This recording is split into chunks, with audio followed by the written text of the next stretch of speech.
Hello everyone, আজকের ভিডিওতে আমরা দেখব কিভাবে একটি এক্সেল শিটের এমটি এরিয়া বা খালি কলামগুলোকে হাইড করে ফেলা যায়।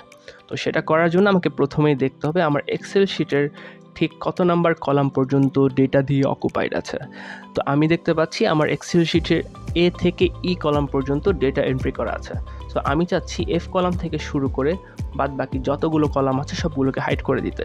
তো সেটা করার জন্য আমাকে প্রথমেই কলাম হেডার এফ এর উপর ক্লিক করে পুরো কলামটাকে সিলেক্ট করে নিতে হবে। দেখুন আমি এখানে কলাম হেডার এফ এর উপর ক্লিক করে পুরো কলামটাকে সিলেক্ট করে ফেলেছি। এখন আমি আমার কিবোর্ডের কন্ট্রোল শিফট রাইট অ্যারোতে ক্লিক করলে আমার ডান দিকে যতগুলো কলাম ছিল বাই ডিফল্ট সবগুলোকে সিলেক্ট করা হয়ে গেল। এখন আমি আমার মাউসের কার্সর যে কোনো একটা কলাম হেডারের সেলের ওপর রেখে রাইট ক্লিক করলে হাইড অপশন চলে আসবে। এই হাইড অপশনে ক্লিক করলে আপনি দেখতে পাবেন যে আপনার ডান দিকে যতগুলো কলাম ছিল সবগুলো কলাম অটোমেটিক্যালি হাইড হয়ে গিয়েছে।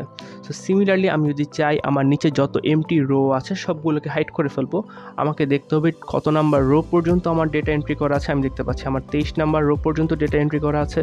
তো আমি দেখব 24 নাম্বার রো হেডারের উপর ক্লিক করে পুরো রোটা সিলেক্ট হয় কিনা। হ্যাঁ, পুরো রোটা সিলেক্ট হয়ে গিয়েছে। এখন সিমিলারলি আমি আমার কিবোর্ডের কন্ট্রোল শিফট, তখন ছিল রাইট অ্যারো, এখন আমি ডাউন অ্যারোতে ক্লিক করলে আমার বাই ডিফল্ট নিচে যতগুলো রো ছিল সবগুলো রো সিলেক্ট হয়ে গেল।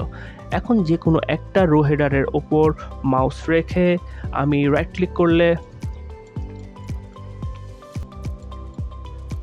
হাইড অপশন চলে আসছে। তো আমি হাইডের উপর ক্লিক করে সবগুলো রোকে রিমুভ করে ফেললাম। তো এভাবে চাইলেই আমি আমার এক্সেল শিটের আনইউজড এরিয়াকে খুব সহজেই হাইড করে ফেলতে পারি।